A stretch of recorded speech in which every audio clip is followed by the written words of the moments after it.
What up? It's your boy, Justin Singh over here at the YCS Richmond. What'd you do today, Justin? I got top 8 with Tearlaments. Yes. Tier, baby. You got any shout outs you want to do? Of course. Shout out to all my boys from Cincy. Shout out to Paul right here, studs. Hello. My friend Paul. Shout out to my security firm. We got Quentin Jenkins, our VIP qualifier. Security firm is crazy. He out here. Managing. Losing. Rampengu Nation. Shout out to also Reggie. He's a guy recording. He's gone to like most recent trips with us, and he's been like getting more into games. It's good to see the boys come into events. Biggest shout outs to Josh and Sean especially, Josh and Jib especially, because they mainly helped me with my deck. Most of the principles are based off Josh's list. We theoried it for a while, but then the Horus engine that I added was because of Jib. And a huge shout out to Jib for that. But yeah. Let's get into this thing, right? Yep, let's get into this thing. I finished 10-1 after Swiss. 5th after Swiss, I lost to Jesse round 9. And then I lost top 8 to Chris on purely. But yeah, my die rolls are pretty diverse. I only won one die roll today, which was in top 8 against Chris, but I bricked. And then I lost to Jesse round 9. So it was like pretty split. But anyway, tech profile, I did 3 rhinos because it's still one of the better normal summons and one of the best cards to mills because I played the Bahamut combo, which I think is like absurd and I think it's wrong not to play it. 3 Tear Cash, one of the most underrated cards in the deck. Tear Cash and Rhino have one of the best interactions in the game because if Tear Cash is your only target in hand to discard with Rhino, you can do Rhino effect to Shailing 1, Shailing 2 Tear Cash to banish a different name, summon. The Rhino still gets summoned because Rhino summons and then sends a card and it will resolve as much as possible. So you just get a free Rhino revive if you have that combination of cards. And then we do the 1/1/1 of the Merrily Javi Shiren. Shiren's obviously the best one. Then the other best normal summons, there are 2 Diviners. I play the Horus cards, so Diviner is actually like super insane in this deck because you can hit it off of Zombie Vampire or see in your opening 5. You can also hit your opponent's Ashes, so you can make Baron like way easier with the Tear Cash. And then the 4 cards that should be banned, the 4 Horsemen of current Yu-Gi-Oh!, the Shizu cards. Then the bricks who always love to be in my hand, 2 Mali Denier and Shayama. You gotta play these are your Beatrice horrors. They just make Beatrice so fast.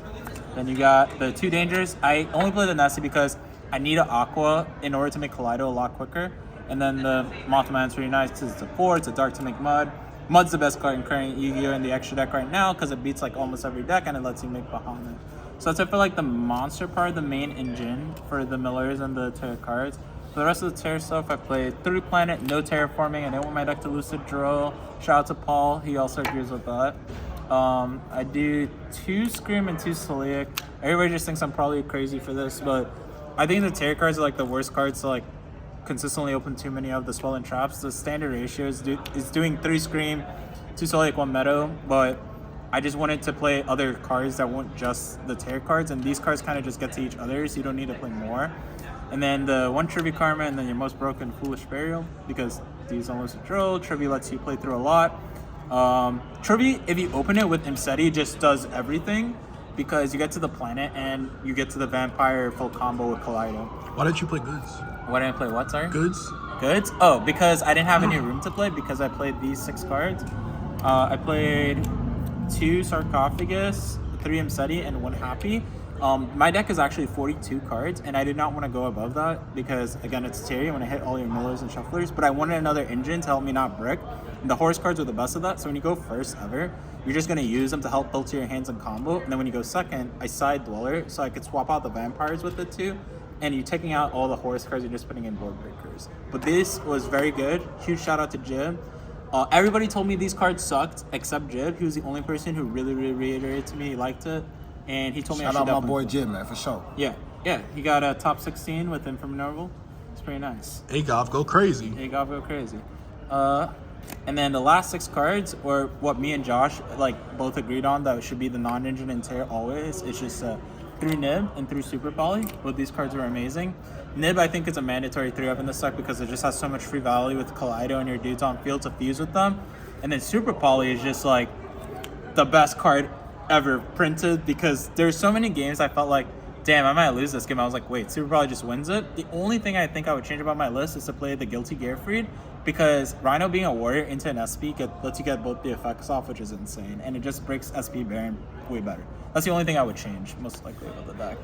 But yep, that's it for the main. That's 42 cards. Let's get to the extra deck. We have Kaleido, best card. Dangerous, Beatrice, Fodder. Garua, love this card, makes Beatrice. QCR, Drago Sapelia, and Mud. Drago is really nice in multiple scenarios because if you're siding out the Baguska for the Dweller and keeping in the Vampire when you go first, or if you're going second and you keep in the Vampire, you can actually take one of your opponent's monsters, use Drago and that monster to make Vampire because it can be made with your opponent's monster and treated as a level 8. So it's actually something really cool. It's kind of wild. Yeah. Bahamut, Toad, best cards. Baguska. So I opted for this over Reader because a lot of times in your end boards, I try to just end in like Kaleido, SP, and like Baguska because it's very hard to out that with the SP protecting the Bagu. I did not play Reader, and people might think I'm crazy for that, but honestly, in a Shizu Tear format, even now, I've never felt the need to make Reader for where it's really good, but it really only truly comes up with like Shiren and Name. But there's just so much better lines now with Terra Cash into SP Dark and like other stuff that I just felt like it was unnecessary. And me and Josh both like agreed that this card was needed. Wallow, because this is the only way like we have a main deck out to Purely. Game 1 to the Noir, aside from decking them out, because you can make Mud, make it a Dark, and then make Wallow, and then essentially you pump all your guys because you would have milled the Purely player like 20 cards, and you could beat over the Noir and OTK them. And they can't spin any of your guys because they're all Dark because of the Mud Dragon.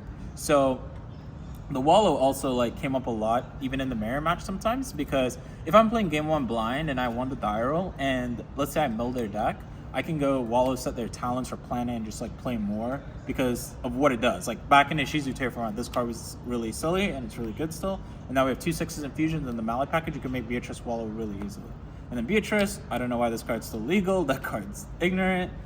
Zombie Vampire, this is the only 8 I play for the Horus stuff, but it's really needed. It lets you play through hand traps a lot better when you go first, which is really nice. And Droll as well. Because if you start him steady, you get to mill 4 and make this with the Horus thumb 2 through a Droll, which is nice. Because you still get the draw 1. Then the 3 best links in the deck, SP, Dark, Sprint. Don't really have to say anything about those. And then Baron, glad I played it. Came up a lot, especially with the lines with Zombie to summon the Diviner, and then you can synchro after. As you would notice, no Redo, no Cross Shape. Like I said, Cross Shape was win more, and I'd rather play the Horus cards with the Zombie Vampire over playing a card that's just a win more in specific situations. So that's it for the extra deck. The 16th extra deck card, which I cited, which was Dweller. This is specifically when I go first, obviously, or when I go second into Tear, because you're siding out the Horus cards again. The Dweller has value. 3 Droll cards, absurd. I don't know how you don't play this card. 3 Beast Shields, 2 Juris, 1 Mag. Mag's just infinite value, and Juris is the best one to like Unchained and stuff. 1 Scatter Shot, hate this card. 1 Evenly, 1 Harpies, and 1 Talent, because I played 2 Thrusts for both of them. Essentially, this was the best card because post game 1, everyone's just gonna Dweller you. So you want to have a card that just blows them out, and most decks are mid-range that Dweller you now. They're not going to set up an Omni with a Dweller. For example, Rescue It, so if they do the Proxy Magician combo into Dweller with set 4 into maybe like an Alert, you can just go Thrust, evenly clear most of the stuff, and they just don't really have a lot to like go back on because you can break through most of the stuff with the SP. They can't really kill you past that, and then you just play on their turn. So it's pretty nice. Sound crazy. And then Heartbeat Crime, like the only other debate, as I said, I might have considered is like siding Meadow because it works with the crime a lot better if you mill it to get the monster back into your hand. But again, I don't want to play just like more like redundant Garnet cards to open it into here. But yeah, this was a really nice deck. I didn't really get a test of this event. I got Exodia Indy, and now like I ran it back with Tear, but this time with the Horus cards, and it was nice. I think this is the best way to play the deck. All the other Tear decks I think work too much. But yeah. Love to hear it, Justin. Justin Singh back, baby. He about to be eating everybody. All right.